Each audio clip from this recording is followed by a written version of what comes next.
Marseille, les plages de Marseille, le soleil.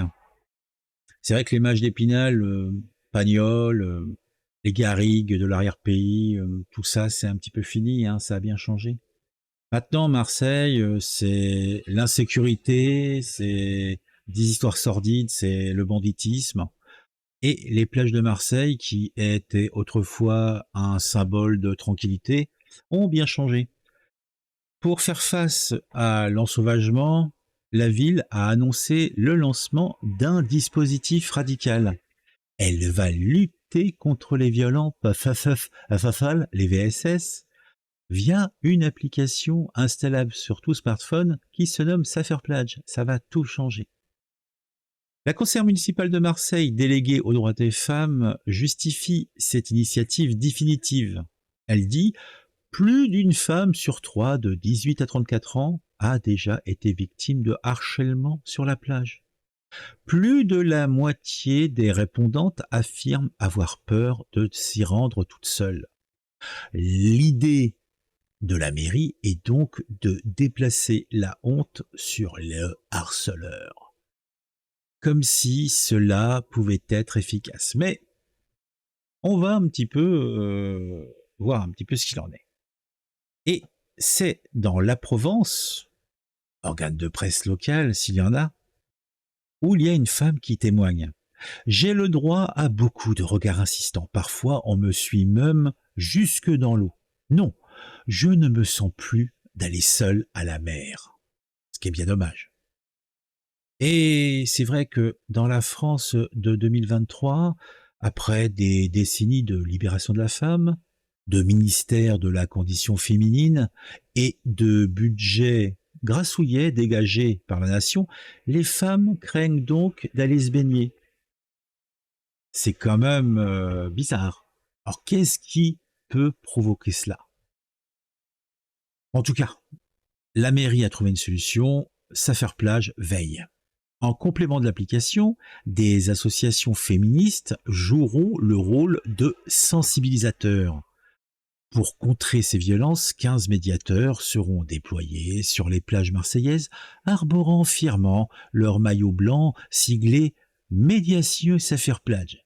Une nouvelle brigade de justiciers en tenue de plage, munis de super pouvoirs pour lutter contre l'insécurité. Et effectivement, on ne peut que féliciter cette initiative qui, je n'en doute pas, résoudront tous les problèmes des incivilités. Mais bon, cette appli, quelle efficacité elle peut avoir? Faut dire ce qui est. Marseille est en effet de plus en plus souvent le théâtre de sombres histoires, même sur ses plages. Et c'est un peu dommage. En 2010, par exemple, une jeune fille de 17 ans subissait l'horreur d'un wall perprété par deux adolescents. En juin 2021, c'était une jeune sauveteuse de 19 ans qui était agressée royalement par deux hommes en plein après-midi sur la plage de l'Escalborelli. Tranquille, l'un de ces hommes était sous le coup d'une obligation de quitter le territoire, une OQTF. Mais cela n'a bien sûr aucun rapport, ça va sans dire. SafePlage, maintenant, empêchera ces violences. Ça semble évident.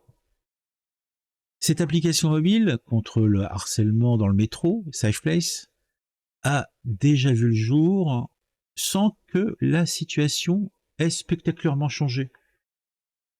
Bon, l'application est sortie, elle est utilisée, mais il semblerait que les harcèlements, les agressions, ça n'a pas beaucoup d'efficacité.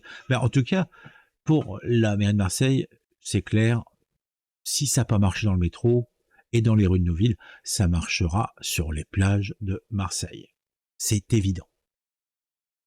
Stéphane Ravier, qui est le sénateur Reconquête des Bouches-du-Rhône, lui, en tout cas, n'est pas convaincu par l'application.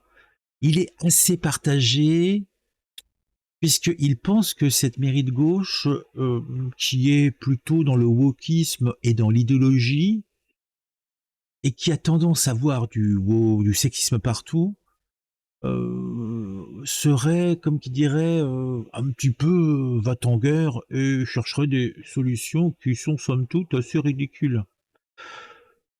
Le fameux élu, Stéphane Ravier, précise aussi que l'adjointe au maire de Marseille a informé la population qu'il y a eu 1300 téléchargements, mais très peu de signalements. Donc, il semblerait qu'il ne se passe rien.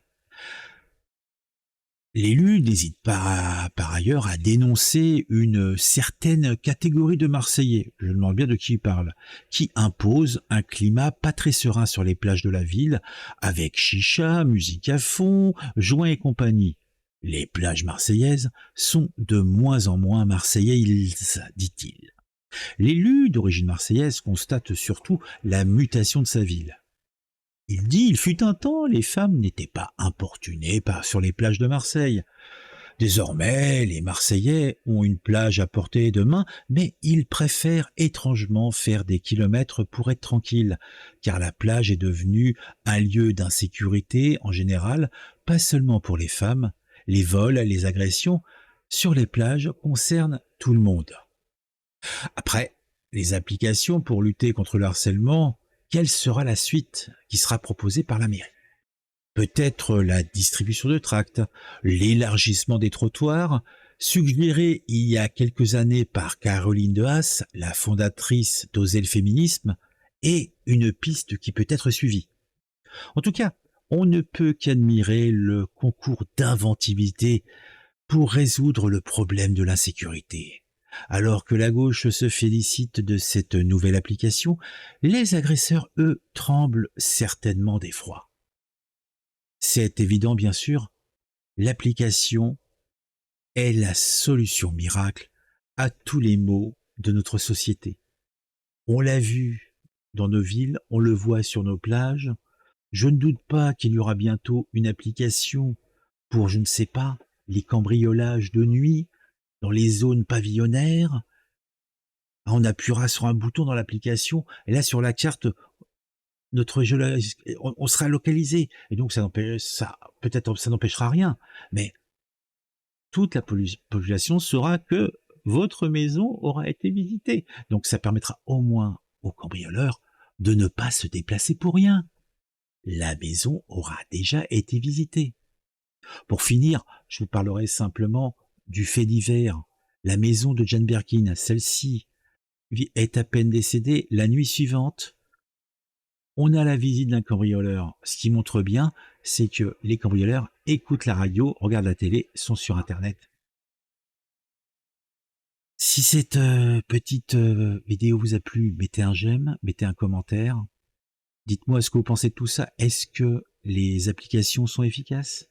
Est-ce que c'est de la poudre aux yeux? Est-ce que c'est de l'argent foutu en l'air? Je ne sais pas, c'est à vous de me le dire. Si ce n'est pas encore le cas, abonnez-vous. On se retrouve très vite pour une nouvelle vidéo, pour un sujet qui m'aura intéressé et qui, je l'espère, vous intéressera aussi.